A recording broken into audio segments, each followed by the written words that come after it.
este sería un asesino con mayúscula, que además de aquí debemos de lanzar la voz de alarma en el sentido de que la criminalidad está aumentando cualitativa y cuantitativamente muchísimo.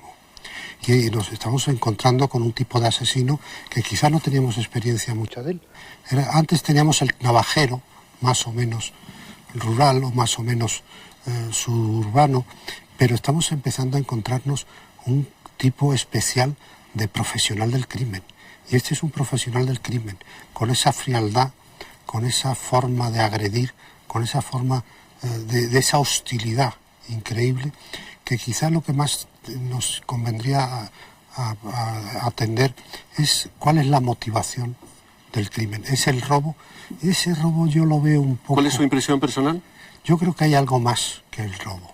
Hay algo más que el robo, porque la verdad es que un ladrón no va a matar así porque sí. Respecto de la personalidad del delincuente, ha habido un alto responsable policial, el director general, el señor Cotino, que ha dicho que seguramente su comportamiento tiene que ver con el hecho de haber pertenecido al ejército y haber participado en situaciones de guerra, por ejemplo. Claro, en cierto modo era lo que yo decía anteriormente, en el sentido de que son profesionales del crimen. Es decir, se han profesionalizado de alguna forma con un aprendizaje verdaderamente aterrador, porque es un depredador nato, un depredador que además no tiene ningún inconveniente en matar, en agredir, en hostigar, y con una además que es muy típico del gran asesino, que es un acto más gratuito. No había por qué.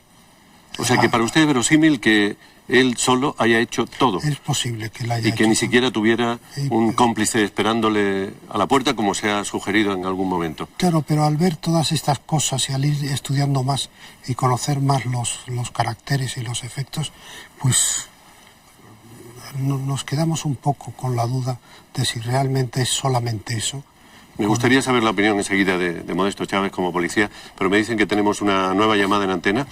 Sí, buenas noches. Buenas noches. ¿Con quién tengo el gusto de hablar? Pues mire, yo me llamo Paco. Paco, se llama usted como yo. Sí, somos tocayos. Somos tocayos. Mire, yo es que tengo un compañero de trabajo que vive en la misma casa donde vivía esta rata inmunda, o sea, el asesino. Sí.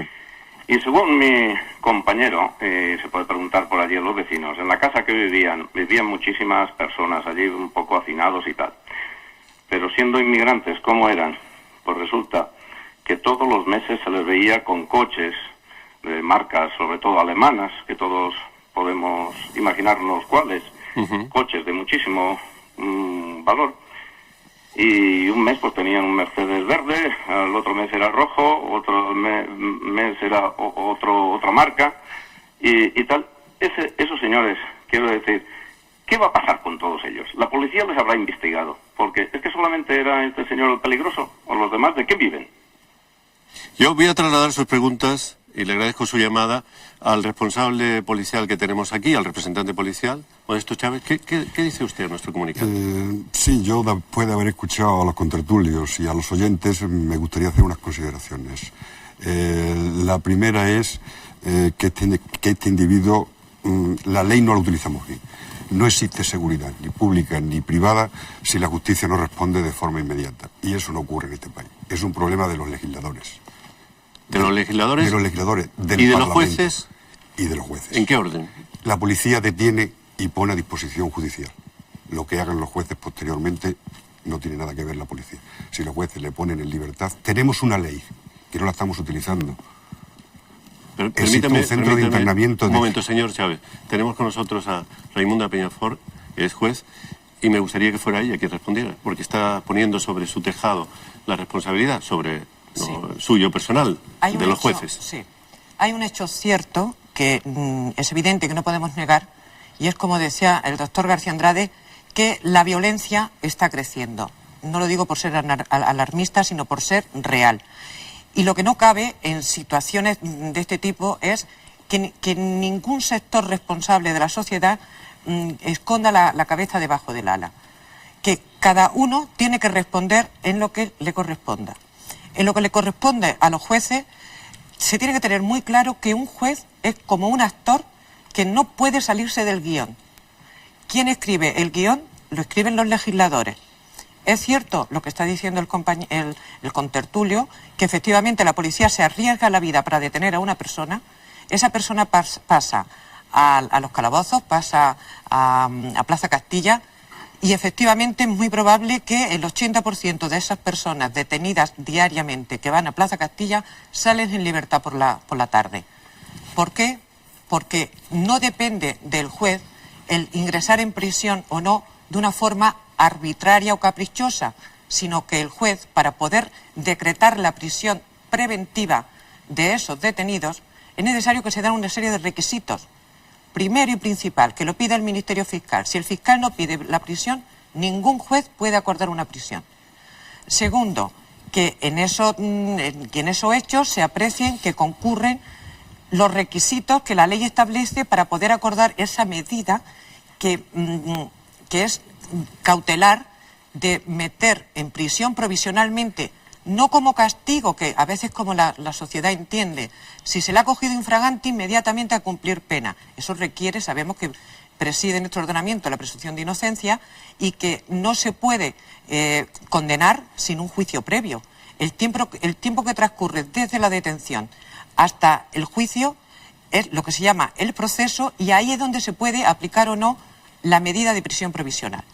Pero ¿está de acuerdo, señora Peñafort, de que para los ciudadanos, sí, bueno, las responsabilidades concretas, si son del fiscal o del juez, al final es la administración de justicia la que funciona poco y demasiado lentamente, y se consuman hechos como el de este individuo llamado Pietro Can, que perpetra crímenes como el que hemos visto? Efectivamente.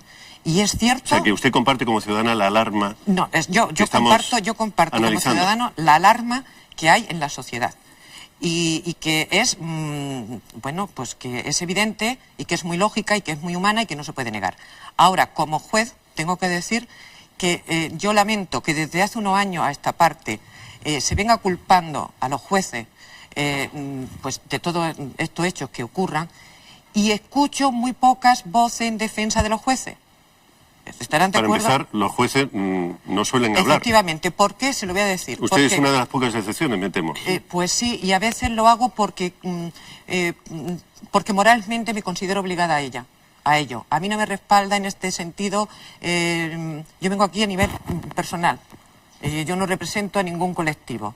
Y lo hago por la propia indignación que tengo de ver lo que está ocurriendo. Se culpa a los jueces.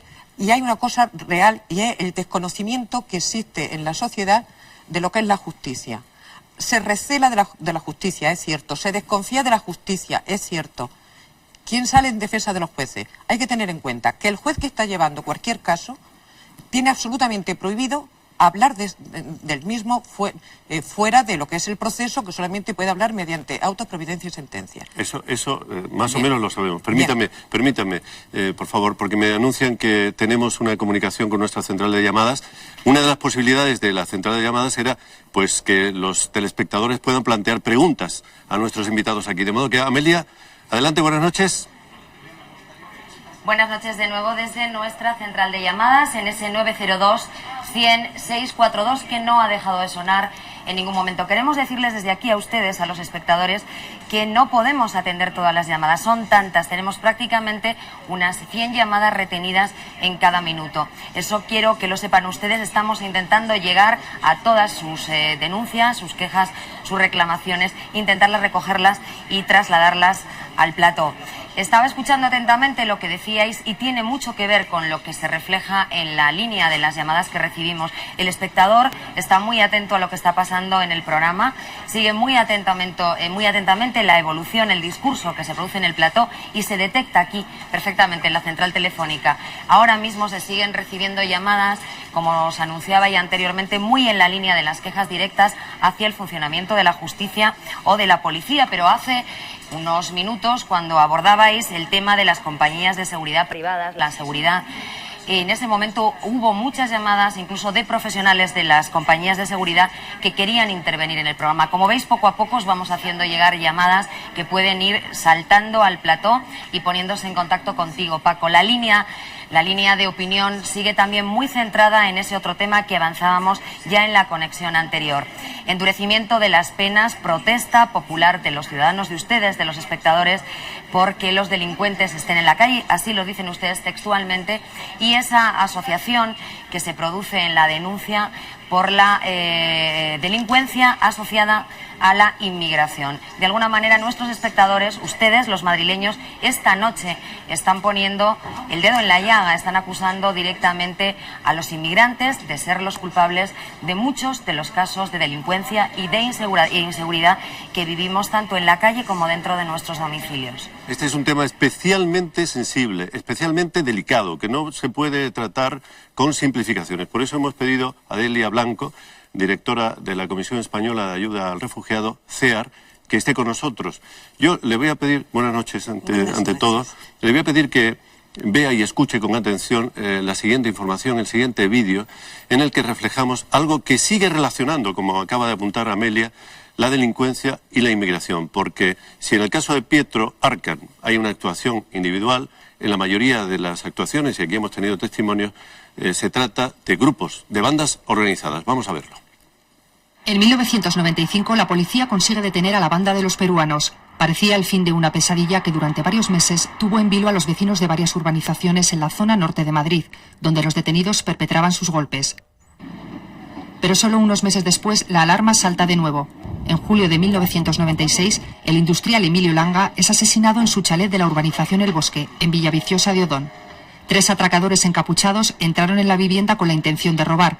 La víctima los sorprendió y les hizo frente. Los ladrones mataron a Emilio a golpes y navajazos, delante de su esposa, en la habitación del matrimonio. Durante los últimos años, la actuación de bandas más o menos organizadas ha sido una constante en la zona noreste de la comunidad. Las integradas por súbditos sudamericanos actúan casi siempre en urbanizaciones de lujo. Los asaltantes se cubren el rostro y no dudan en utilizar la violencia ante la menor amenaza. En cuanto a las bandas del este, se reparten el terreno. Mientras los albano-kosovares realizan sus fechorías en grandes empresas, polacos y búlgaros roban coches de lujo y las conocidas bandas de rumanos dan sus golpes en locales comerciales. Un espectro delictivo muy amplio y especializado al que la policía tiene que hacer frente con escasos medios. Pues estos son los hechos. Delia Blanco, lo que faltaba, podría comentarse, lo que faltaba para que el tema, que ya es de por sí un tema complejo, pues fuera todavía un poco más difícil socialmente. ¿Qué dice la Comisión Española de Ayuda al Refugiado ante los comentarios que ha suscitado el suceso de Pozuelo, el crimen de Pozuelo? Bueno, es normal que la sociedad se alarme ante sucesos tan absolutamente dramáticos como el que ha ocurrido la madrugada del miércoles.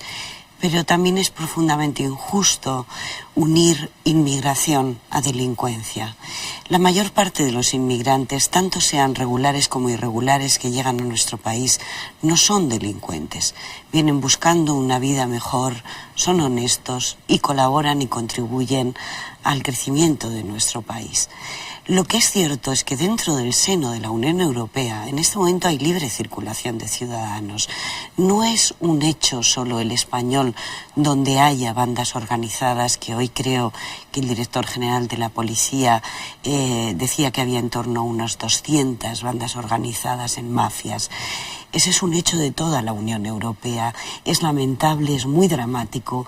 Vivimos en un mundo donde realmente el tránsito de las personas se hace difícil para los más pobres, pero no para los menos organizados. Estas bandas pasan mejor las fronteras que los hombres y mujeres que llegan en pateras. Es decir, para defender a la mayoría de la inmigración habría que reclamar una mayor eficacia, una mayor dureza con las mafias. Contra las mafias. Eso es algo que además yo creo que toda la sociedad española, todos los agentes políticos, partidos, sindicatos y toda la sociedad en general estamos de acuerdo. ¿Usted también está de acuerdo, Modesto Chávez? Sí, totalmente de acuerdo. Ocurre que cuando ocurre algo como lo de Pozuelo de Alarcón se produce tal alarma social que seguimos tales niveles de seguridad que únicamente se pueden dar en un régimen totalitario y vivimos en un Estado de Derecho. ¿Hay una brigada especializada en este tipo de bandas? Hay una brigada especializada, sí, efectivamente. No están controladas. Esa brigada está de alguna manera desmantelada desde el año 99 como consecuencia del Plan Policía 2000 que introdujo el señor Cotino, que refuerza la vigilancia policial durante el día, de forma que el ciudadano vea mucha policía durante la mañana y la tarde, la señora que va al colegio a recoger al niño, el de la tienda y demás, y por la noche, que es cuando se producen los robos con intimidación, con violencia, la policía en toda la Comunidad de Madrid es absolutamente Ustedes escasa. Discrepan, está claro. Discrepamos absolutamente, está claro es que un fracaso discrepan. rotundo. ¿Y qué proponen como alternativa? Que una nueva ley de seguridad privada, que tiene que ser consensuada con todos los grupos políticos. Y además, que se utilice una ley que actualmente tenemos. En Madrid existe un centro de internamiento de extranjeros, que se creó hace años, que se puede administrativamente retener a un extranjero hasta 40 días, mientras se le tramita su expediente de expulsión.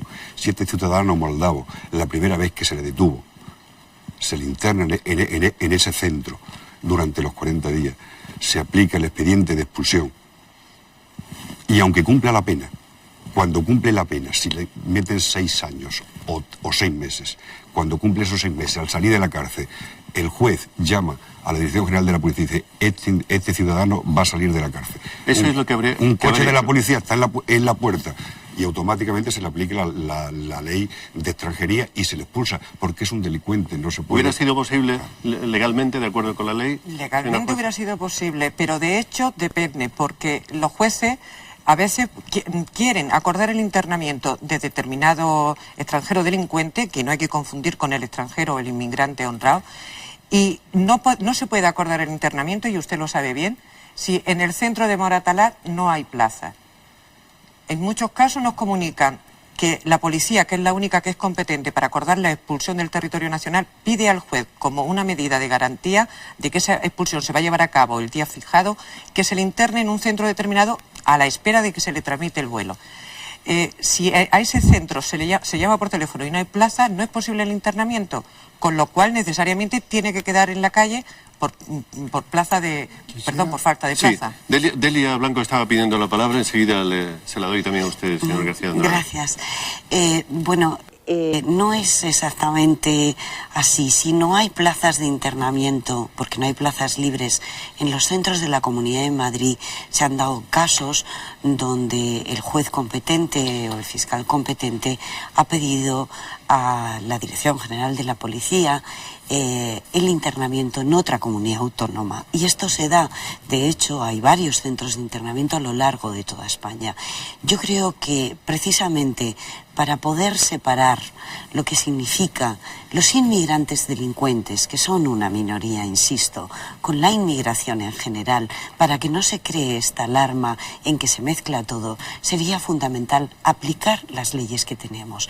Y tenemos unas leyes lo suficientemente garantistas para el inculpado o para el presunto delincuente como para que estas situaciones se produjeran, que siempre se van a producir, porque efectivamente la libre circulación de ciudadanos más la consideración de una gran cantidad de mafias a veces se impide, pero sería fundamental el internamiento en centros preventivos que existen a lo largo de toda la geografía española. Hay acuerdo en ese sentido. Señor García Andrade, muy brevemente, por favor. Muy brevemente, que el problema es muchísimo más grave de lo que nos parece, en el sentido de que muchas personas cometen delitos precisamente para quedarse en España. Eso es una cuestión. Y otra cuestión muy grave es que el 50% de los internados hoy día en los centros penitenciarios de España son extranjeros. Eso es así. No, discrepa del dato. Es el 27,2, es exactamente. El 27, según los datos de CEAR. En cualquier caso, ¿terminaba usted su consideración? Sí, no, el sentido de que verdaderamente... usted quiere subrayar la gravedad. La gravedad del asunto, de que quizás de la profesionalización de los asesinos actuales, que es un... Lo ha dicho anteriormente. Pero creo que en esto también las consideraciones del señor Chávez son claras. Es decir, precisamente porque eso ocurre hace falta reforzar la actuación, perfeccionarla y dotarla más. También la señora juez ha apuntado en esa dirección. Tenemos que seguir avanzando en la noche. Vamos a hacer un breve alto y enseguida continuamos aquí. Les sigo invitando a que marquen el teléfono 902-100-642. Hasta ahora mismo. Ese suceso. Por eso vamos en este punto de la noche a recapitular acerca de lo que ocurrió en el número 117 de la calle Arquitectura. 16 horas del miércoles 20 de junio. El teléfono 112 recibe la angustiosa llamada de una mujer que ha oído ruidos en su domicilio. El operador del servicio intenta pasar la llamada a la policía, pero la comunicación se corta. Ha habido tiempo, sin embargo, para que la mujer facilite la dirección de su casa. La distancia entre la comisaría de policía del Camino de las Huertas y el número 117 de la calle Arquitectura es muy corta, poco más de 1 kilómetro. Le separa una avenida solitaria rodeada de jardines y viviendas unifamiliares. Es la Avenida de las Bellas Artes. No se ve gente por la calle, apenas hay tráfico y el coche policial no encuentra obstáculos en su carrera hacia la residencia de la familia Castillo. Al límite de velocidad permitido de 40 kilómetros por hora, realizamos el recorrido en poco más de 2 minutos y medio. La Policía Nacional asegura que apenas transcurrieron 5 minutos desde que recibieron el aviso hasta que se presentaron en la casa.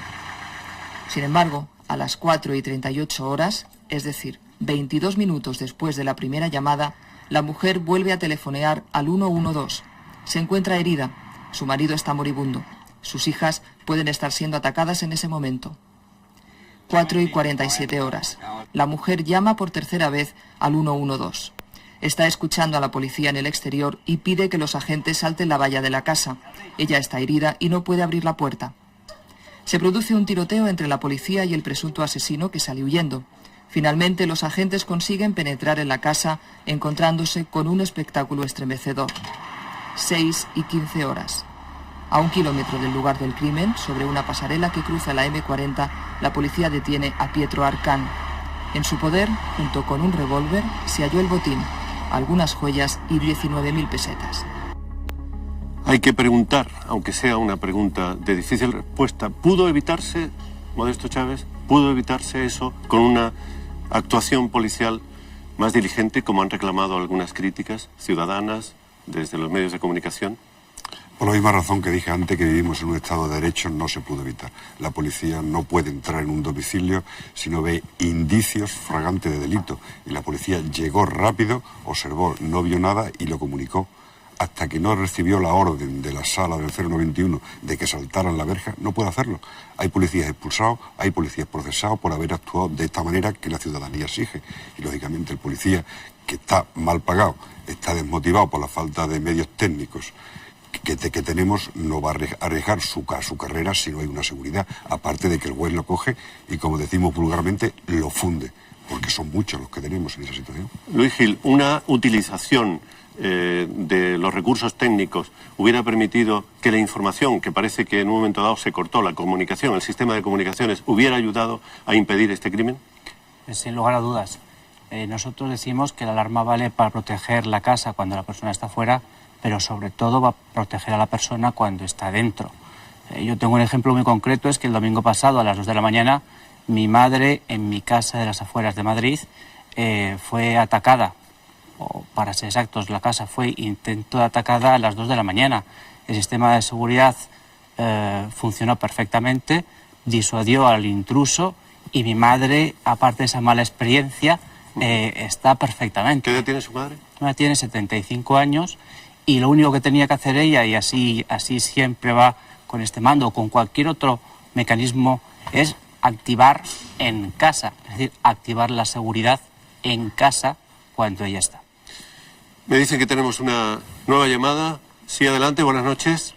Hola, buenas noches. Sí, también me han dicho que no desea usted identificarse con detalle, de modo que sí nos interesa, en cambio, escuchar su testimonio.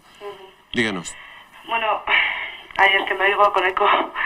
Sí. Bueno, es que hace cosa de 2 meses también tuve una experiencia de un atraco, trabajo en una tienda, bueno, es mía. Entró un... Perdón, ¿en el centro de la ciudad, en la periferia? Más bien en la periferia. Bien. Y bueno, más que contar el caso, lo que me pasó, bueno, estuve 20 minutos encerrada en el almacén del local. Casualmente tenía allí el móvil, estuve llamando a la policía y más que nada era la sensación con la que yo me había quedado, ¿no?, de todo este asunto. Yo estuve llamando a la policía, saltaba un contestador automático, tardé un montón de tiempo en conseguir que me cogieran el teléfono. Mientras tanto, esta persona estaba intentando entrar en el almacén. ¿Era una sola persona? Sí, una sola persona. Una sola persona. ¿Iba armada? Armada con un cuchillo de cocina de 25 centímetros. ¿Y Bueno, le amenazó con él de una forma directísima. Sí. Bien. Y luego además quiso entrar en el almacén, casi saltó la cerradura, lo que pasa que no sé cómo conseguí que no pudiera entrar en el almacén. No sé si por la adrenalina, no sé cómo lo hice, pero no pudo entrar. ¿Cuánto tiempo duró todo eso? 20 minutos. ¿Y consiguió después de todo eso hacerse defender por la policía? Pues casi al final conseguí hablar con la policía, fueron los últimos en llegar, cuando la comisaría no está relativamente cerca, estará a 1,2 kilómetros del local. Y bueno, la sensación que a mí me quedó fue de indefensión total. O sea, para empezar me parece inaudito que haya salte un contestador automático en el 091, en ese caso yo llamé al 091. Eso fue lo que le pasó. Sí, y luego aparte, un poco estaba oyendo el programa, un poco lo que a mí me parece el problema de base de todo esto. Y para mí son las leyes. O sea, no creo que haya unas leyes realmente fuertes que defiendan al ciudadano. Pues ya ve que aquí ha habido otras opiniones en el sentido de que las leyes puede que sean relativamente buenas, lo que faltan son los mecanismos y los medios suficientes para aplicarlas. Pero bueno, ese es un debate. Le agradezco muchísimo su testimonio. De acuerdo, gracias. Y ahora quiero dar la palabra, por fin, a Mari Carmen Barro, que viene desde Guadalix de la Sierra, que tiene un testimonio que aportar de la zona norte, donde están ocurriendo, porque no hablamos del pasado, estamos hablando del presente. ¿Qué es lo que ocurre ahí? Ocurren continuamente, es una urbanización continuamente, que yo vivo allí de continuo, y continuamente hay robos, pero hasta llegar a ver una noche 17 robos. O sea, abrir 17 chalés. ¿En una sola noche? Sí. O sea, desprotegidos totalmente. Allí no patrulla nadie cuando pasan estos casos. ¿Podemos saber el nombre de la urbanización? Sí, Mira el Pantano. Mira el Pantano. Sí. ¿Cómo cuántos vecinos viven? Somos 100 y pico, pero son más bien de fines de semana. De continuo vivimos muy poquitas personas allí. ¿Pertenece al término municipal de Guadalix de la Sierra? Entonces allí es insólito que el delegado del gobierno quiera que nosotros nos paguemos una vigilancia. Es que es lo que no entiendo. Somos contribuyentes, pagamos nuestros impuestos y parece un poco fuerte que estemos desprotegidos totalmente allí. Yo que vivo de continuo, y es que es un testimonio que lo pueden preguntar, de robos y ¿Qué de problema todo. más serio? Aparte, bueno, lo que ha contado es clamoroso, 17 de atracos en un solo día, en una sola noche, fueron fundamentalmente por la noche. Creo que fueron 17 una misma noche, o sea, por la mañana, y bueno, ¿Eso no ha llevado a un cierto reforzamiento? No, ¿qué va? Allí seguimos igual, o sea, a lo mejor es que hay poca vigilancia en cuanto de servicios de policía o de municipales, es que no hay tampoco. O sea que por allí ahora me parece que tienen coche, pero vamos, ni coche para darse por allí una vuelta. A propósito de policía, me comunican que tenemos una llamada de un agente de la policía. Buenas noches. Buenas noches. ¿Me está escuchando usted? Sí, perfectamente. ¿Es usted agente de la Policía Nacional? Sí, así es. Sí. ¿Usted está siguiendo el programa? Sí. ¿Qué tiene que decir? Porque me han dicho que estaba en desacuerdo con algunas de las cosas que se han dicho aquí. Bueno, desacuerdo. Yo lo que quería hacer constar que para mayor información no tenía que estar un representante sindical ahí, sino tenía que estar un policía de los que estamos en la calle. Le puedo decir, y no se lo digo por su nombre porque no lo sé y usted ha pedido que lo eludamos, que hemos invitado a sus jefes en distintos grados, desde los más altos a los más cercanos, que tienen que ver con las competencias en la Comunidad de Madrid, en la Ciudad de Madrid, y han declinado la invitación. ¿Qué quiere que le haga? ¿Usted los podría convencer? No, si es que ellos tampoco saben la realidad o no quieren saber la realidad del policía. Usted sí la sabe, sí la vive. Pues todos los días. Bueno, ¿y qué tiene que decir, por ejemplo, sobre lo que ha ocurrido en Pozuelo? Bueno, lo que ha ocurrido en Pozuelo solamente lo saben que recogió la llamada del 112 y los policías actuantes. Con esto quiero decir que el 112 manda muchos servicios a los patrullas totalmente incorrectos, en los cuales no sabemos lo que ocurre en ese lugar. Por lo tanto, nunca sabemos cómo actúas dependiendo del servicio que fuera requerido. Está usted hablando de una manera muy directa de un funcionamiento incorrecto de la central de emergencia 112. Sí, totalmente. ¿Usted lo sufre en su trabajo cotidiano? Todos los días. todos los días. Es muy, muy importante lo que está diciendo. Sí, sí. Le agradezco su testimonio. Muchas gracias. Y Modesto, no sé si usted quiere apuntar algo, aunque sea por alusiones. No, creo que estoy perfectamente legitimado para estar aquí. Estoy de acuerdo con el compañero, pero él no puede venir si no es con una autorización. ¿Pero qué tiene que decir sobre el funcionamiento del 112? El funcionamiento del 112 en el sindicato no consta que funcione mal. Sí, efectivamente, estoy de acuerdo en lo que se ha dicho antes con respecto a la sala del 0121. Si alguien llama directamente a la sala del 0121 puede saltar el contestador, pero es porque solamente hay 2 compañeros y están atendiendo llamadas. Mari Carmen, se quedaba usted con algo por decir. No quiero que se quede después de todo lo que ha esperado. Diga. Claro, es que lo que quería aclarar es que estamos desprotegidos totalmente. Y pueden alegar de que no hay servicio para que nos vigilen y tal y cual. Entonces, lo que no creo es que se pueda... Nosotros somos contribuyentes y pagamos la Guardia Civil y a todo. Y resulta que protejan a empresas privadas y la están controlando todo el día ellos. Y los vecinos estamos desprotegidos totalmente. Y eso es lo que quería aclarar aquí. Y estamos en la urbanización totalmente solos. Pues esa opinión que tiene usted creo que la comparten bastantes vecinos de otras zonas y muy concretamente, perdóneme, los de la zona de Pozuelo, que es donde ocurrieron los hechos, los gravísimos hechos del miércoles de madrugada.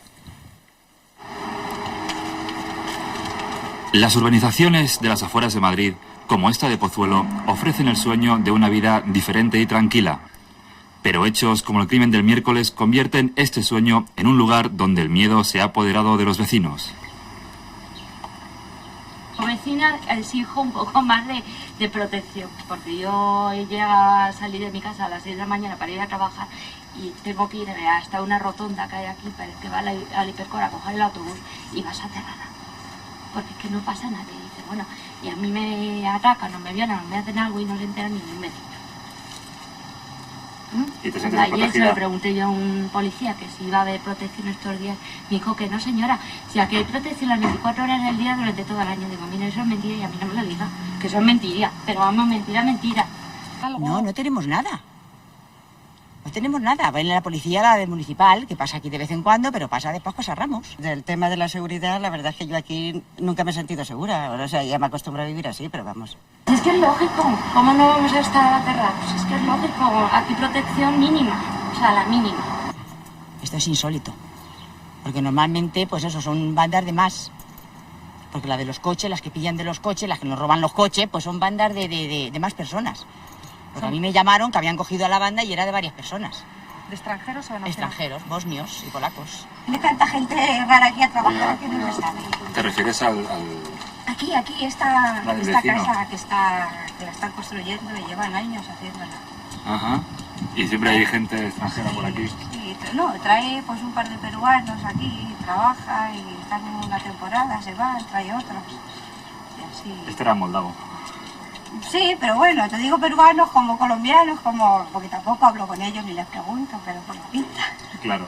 ¿Y has visto la foto de Sí, en el sí, periódico? por eso, que a lo mejor no ha estado aquí, pero que me sonaba a mí mucho la cara esa. Digo, lo mismo ha estado aquí trabajando y ha estado vigilando un poco. Esta casa llevan haciéndola años.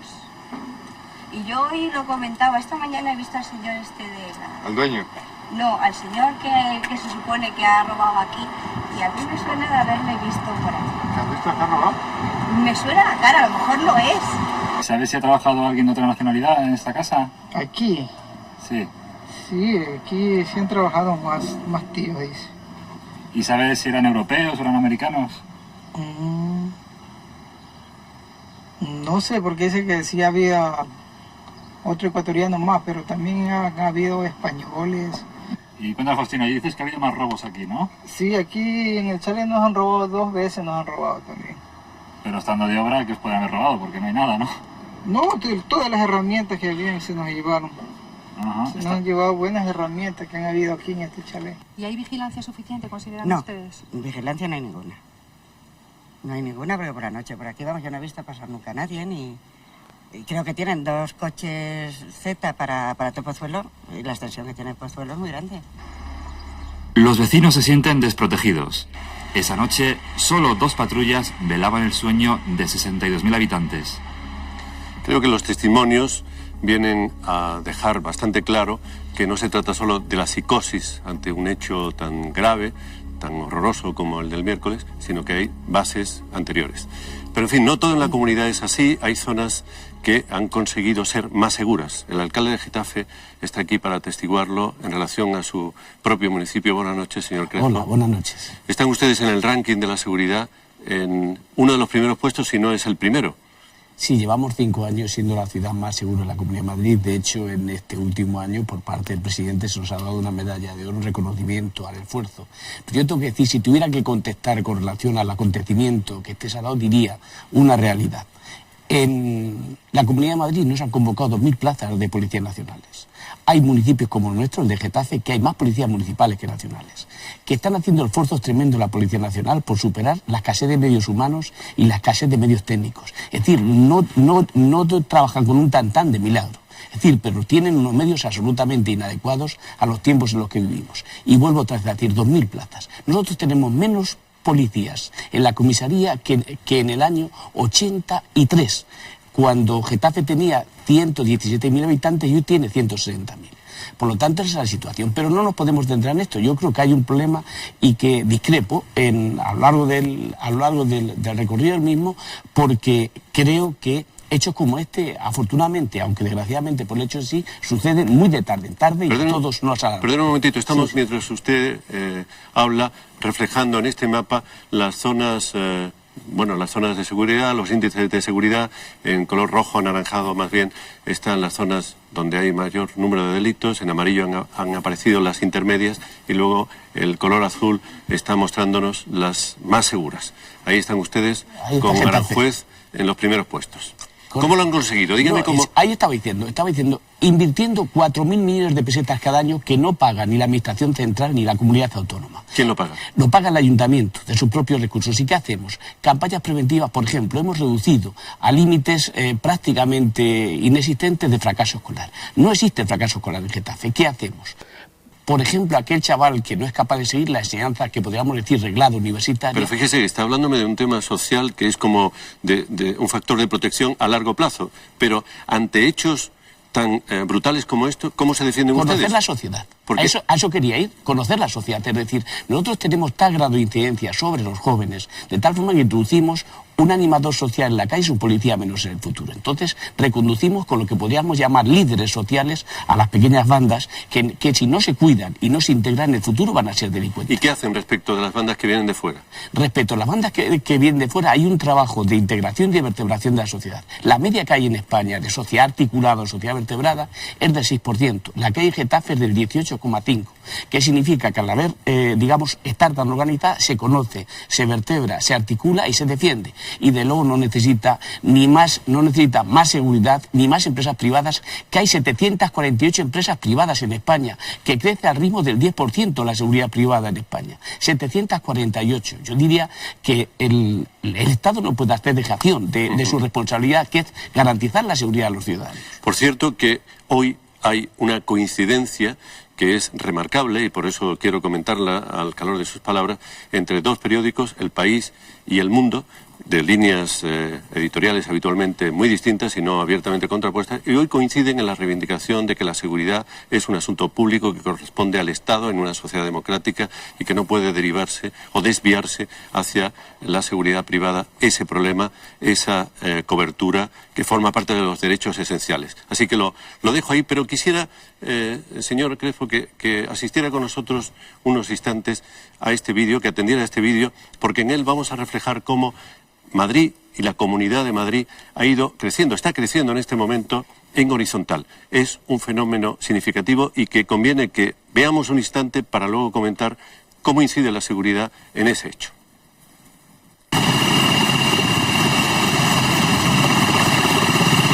El SERCAM, el Servicio de Emergencias y Rescate de la Consejería de Sanidad de la Comunidad de Madrid, atiende cualquier situación en la cual hay riesgo vital para una persona, es decir, episodios de accidentes o patologías en las que corre peligro la vida de los pacientes.